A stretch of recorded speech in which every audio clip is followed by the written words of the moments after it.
ابراہیم علیہ السلام نے اپنے والد کے سامنے اور اپنی قوم کے سامنے واضح الفاظ کے اندر، واشگاف الفاظ کے اندر، دو ٹوک انداز کے اندر اللہ کی توحید بیان کی، اور جن مورتیوں کی، جن بتوں کی عبادت کرتی تھی ابراہیم علیہ السلام کی قوم اور ان کے والد، ابراہیم علیہ السلام نے ان کو جھوٹے معبود کہا۔ فرمایا افکن آلہۃ دون اللہ تریدون، اللہ کے علاوہ جو جھوٹے معبود ہے، جو جھوٹ کے بنائے ہوئے معبود ہیں، کیا تم انہیں چاہتے ہو؟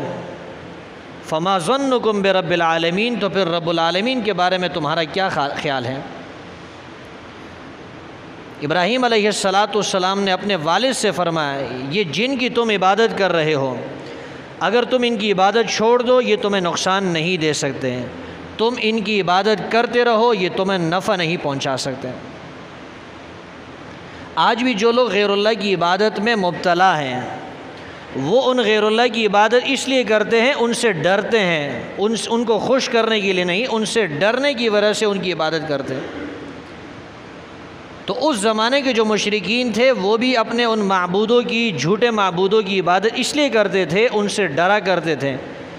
ان کا خیال یہ تھا کہ ان کی عبادت کریں گے یہ ہم سے راضی ہو جائیں گے، خوش ہو جائیں گے، پھر یہ اللہ کی آگے ہمارے جو ہے پریشانیاں رکھیں گے، اللہ ہماری پریشانیوں کو حل کرے گا۔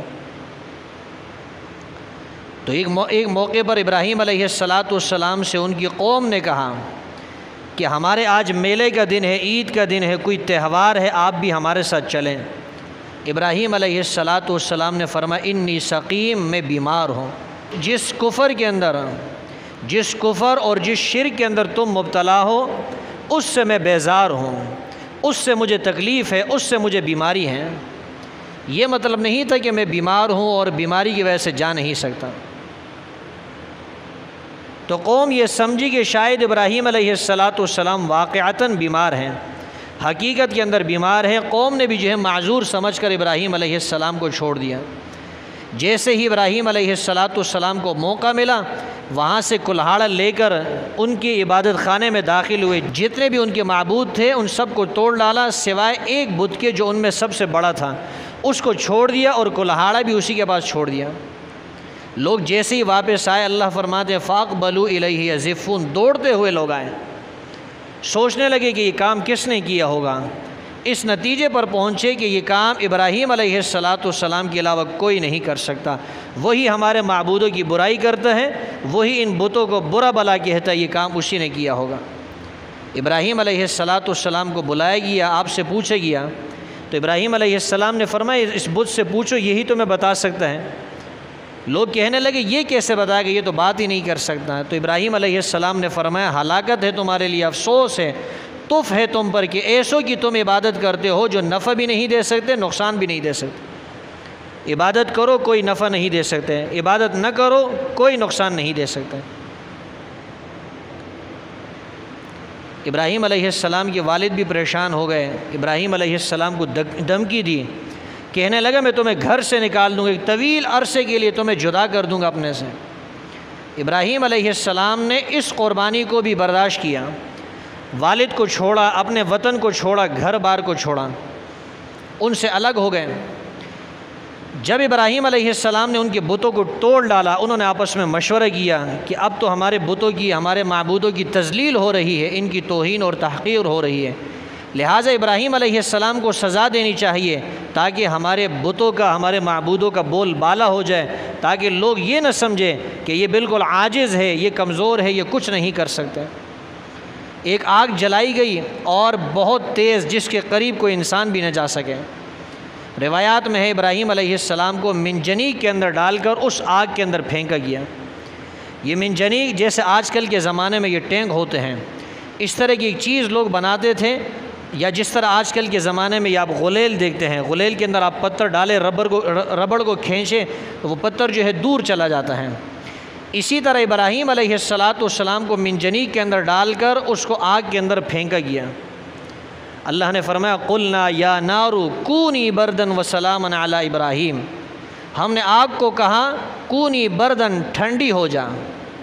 آگ ٹھنڈی ہو گئی، لیکن فرمایا کہ اتنا ٹھنڈا نہیں ہونا کہ ابراہیم علیہ السلام کو ٹھنڈک کی تکلیف بھی محسوس ہو۔ فرمایا وسلاماً، وہ ٹھنڈک بھی سلامتی والی ہونی چاہیے۔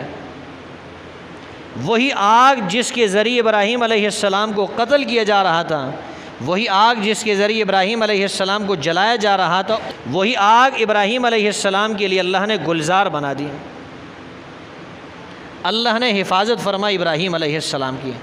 جب وہاں سے نجات ملی، اللہ نے ان کو خلاصی دی، سلامتی کے ساتھ آگ سے نکل آئے، تو اب ارادہ کیے کہ یہاں کا علاقہ چھوڑ دینا یہ ضروری ہے، اس لیے کہ وہاں کے لوگوں سے، اپنی قوم سے امیدیں جو لگائی تھی وہ ختم ہو گئی، مایوس ہو گئے، امید بالکل ختم ہو گئی، اب یہ لوگ ایمان لانے والے نہیں، تو اب شام کی طرف ہجرت کی۔ ابراہیم علیہ السلام کی جو دونوں بیویاں تھیں، حضرت سارہ اور حضرت ہاجر، دونوں کو ساتھ لے کر گئے۔ ابراہیم علیہ السلام کی بیوی کا نام سارہ ہے، اور ابراہیم علیہ السلام کی ایک بیوی کا نام حضرت ہاجر ہے۔ ابراہیم علیہ السلام کی ایک بیوی کا نام ہاجر ہے، لوگ اس کو ہاجرہ پڑھتے ہیں، یہ ہاجرہ نہیں، یہ ہاجر ہے۔ کتابوں کے اندر ابراہیم علیہ السلام کی بیوی کا نام ہاجر لکھا ہوا ہے، ہاجرہ نہیں، تو یہ لفظ ہاجر ہے، ہاجرہ نہیں۔ بہرحال دونوں بیویاں حضرت ہاجر اور حضرت سارہ ان کو لے کر شام چلے گئے۔ شام کے اندر سکونت اختیار کی، اور شام وہ سرزمین ہے جہاں اللہ نے انبیاء کی ایک بہت بڑی تعداد کو مبعوث فرمایا ہے۔ وہاں کچھ عرصہ رہنے کے بعد اللہ کا حکم ہوا کہ اب حضرت ہاجر کو اپنے ساتھ مکہ مکرمہ لے جائیں۔ مکہ مکرمہ کے اندر نہ وہاں پر کوئی گھاس ہے، نہ وہاں پر کھانے کا کوئی سامان ہے، نہ وہاں پر پینے کے لیے کچھ پانی ہے، نہ وہاں پر کوئی آبادی ہے، اللہ کا حکم ہے، بس وہاں لے گئے۔ وہاں حضرت ہاجر کو چھوڑ دیا اور اپنے بیٹے حضرت اسماعیل علیہ السلام کو بھی چھوڑا۔ جب آگ سے اللہ نے نجات دی، اس وقت دعا کی تھی ابراہیم علیہ السلام نے، اے اللہ مجھے نیک صالح اولاد عطا فرما۔ کتابوں میں لکھا ہے کہ 86 سال کی عمر میں اللہ نے ابراہیم علیہ السلام کو پہلا بیٹا دیا، جن کا نام اسماعیل علیہ السلام کا۔ اللہ کے پیغمبر ہیں، اولاد نہیں، 86 سال کی عمر میں اللہ نے بیٹا عطا کیا۔ اس بیٹے اسماعیل علیہ السلام کو اور اپنی بیوی ہاجر کو ساتھ لے کر گئے، کہاں پر؟ مکہ مکرمہ کے اندر، وہاں ان کو چھوڑ دی اللہ کے حکم سے۔ جب اسماعیل علیہ السلام کچھ سمجھدار ہوئے، اللہ فرماتے ہیں فلما بلغ معہ السعی، جب دوڑنے لگے، کام کاج کرنے لگے، بعض روایات میں ہے کہ 7 سال کی عمر کو پہنچ گئے، بعض روایات میں ہے کہ 17 سال کی عمر کو پہنچ گئے۔ 7 سال کا بچہ بھی کافی بڑا ہوتا ہے، 2 دن کا بچہ اگر وہ اس کا انتقال ہو جائے، ماں باپ کو کتنی تکلیف ہوتی ہے۔ 7 سال کا بچہ بڑی عمر ہے۔ تو ایک روایت میں 7 سال عمر ہے اور دوسری روایت میں 17 سال عمر ہے۔ بہرحال 17 سال ہو یا 7 سال ہو، ابراہیم علیہ السلام نے خواب کے اندر دیکھا، اور خواب کے اندر کیا دیکھتے ہیں کہ اپنے بیٹے اسماعیل علیہ السلام کو ذبح کر رہے ہیں۔ خواب دیکھ کر پریشان ہو گئے۔ روایات میں ہے کہ 3 دن تک مسلسل یہ خواب دیکھا ہے۔ جب 3 دن خواب دیکھ لیے تو سمجھ گئے کہ اللہ کی طرف سے اشارہ ہے کہ بیٹے کو ذبح کرنا ہے۔ اس لیے کہ انبیاء کا جو خواب ہوتا ہے وہ وحی ہوتی ہے، نبیوں کا خواب وہ وحی ہوتی ہے، عام انسانوں کی خواب کی طرح نہیں ہوتا ہے۔ مولانا نور الہدیٰ صاحب، شیخ الحدیث والقرآن مولانا نور الہدیٰ صاحب نور اللہ مرقدہ، وہ ایک مرتبہ بیان فرما رہے تھے، کہا کہ کسی وجہ سے، کسی بیان کی وجہ سے وہ جیل چلے گئے، تو جیل کے اندر دیکھا کہ ایک بزرگ آدمی جو ہے وہ بھی جیل کے اندر قید ہے، اتنی بڑی ان کی داڑھی تھی۔ حضرت نے فرمایا کہ میں نے اس سے پوچھا کہ آپ جیل کیوں آئے ہیں؟ بظاہر تو آپ بزرگ شخصیت معلوم ہوتے ہیں، عمر رسیدہ ہے، آپ اتنی بڑی عمر ہے، کس جرم کے اندر آپ جیل آئے ہیں؟ تو اس نے کہا کہ میں نے خواب کے اندر دیکھا تھا کہ میں اپنے بیٹے کو ذبح کر رہا ہوں، تو میں نے اپنے بیٹے کو حقیقت میں ذبح کر دیا۔ پولیس کو پتہ چلا، انہوں نے مجھے گرفتار کر لیا۔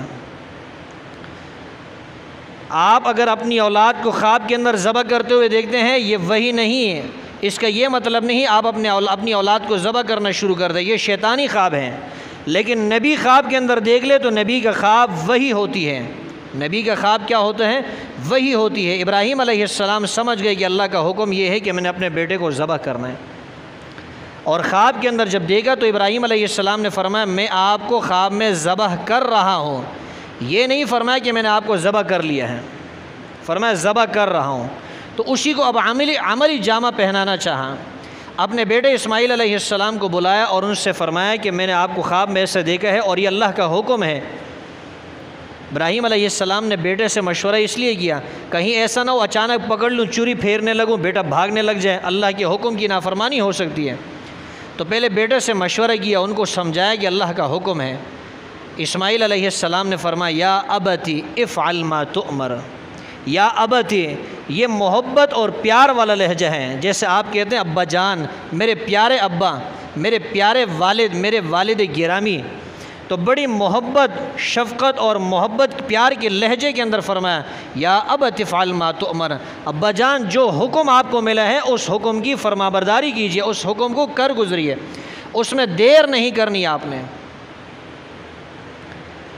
اسماعیل علیہ السلام تیار ہو گئے۔ اللہ فرماتے فلما اسلما، باپ بھی تیار ہو گیا، بیٹا بھی تیار ہو گیا، ابراہیم علیہ السلام بھی تیار، اسماعیل علیہ السلام بھی تیار، دونوں اللہ کے حکم کے آگے سر جھکانے کے لیے تیار ہو گئے۔ وَتَلَّهُ لِلْجَبِينِ، اور اپنے بیٹے اسماعیل علیہ السلام کو کروٹ کے اوپر لٹا لیا۔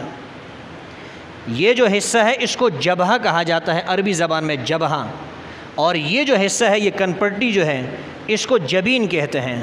تو اللہ نے یہ نہیں فرمایا کہ جبہہ کے اوپر پیشانی کے بل لٹایا، الٹا کر کے لٹایا، یہ نہیں فرمایا۔